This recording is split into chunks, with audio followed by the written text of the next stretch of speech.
A man who blinded a fellow student in one eye after hitting him with a pool cue had reached breaking point.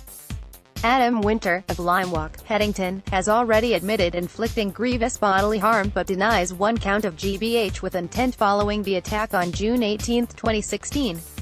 When his trial opened at Oxford Crown Court on Monday, prosecutor Gavin Pottinger told the jury of 8 women and 4 men that the victim, law student Zafran Sultan, had visited Ruskin College's common room to work on an assignment when he was struck, out of the blue, by Winter at around 1 a.m.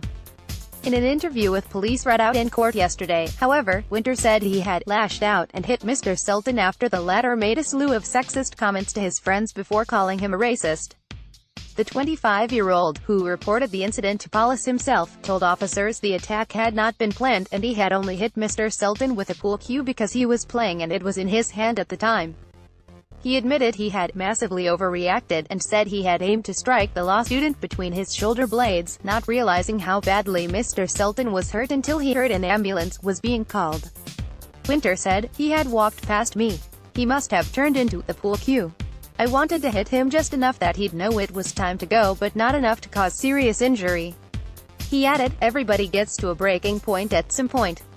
Estimating he had only been in the common room 20 minutes before the incident took place, he said he had become increasingly annoyed when he was told by friends that Mr. Sultan had been making inappropriate comments and had groped a friend's girlfriend. He said it seemed Mr. Sultan was looking for a confrontation, but also said he regretted what happened and would apologize to Mr. Sultan in person if he could. Winter also talked about a building up of stress in his personal life, which included splitting up from his girlfriend of 2 years, being under pressure due to exams, on top of working 40 hours a week to pay for his studies, and separation from his family. He told police, "All these things have just come to a head in one violent act." Taking to the witness box on Monday, Mr. Sultan, who has lost the use of his left eye as a result of the attack, said, "I thought I was going to die. I fell and I could not get up. I was trying to get up but my body would not move. I was hit really hard. I didn't know what had happened. I just fell and I was thinking, what is going on?" During cross-examination, Emma Scott, defending, claimed that he had been drunk that night, which he denied. Defense and prosecution barristers made closing arguments yesterday and the jury will now deliberate before reaching a verdict.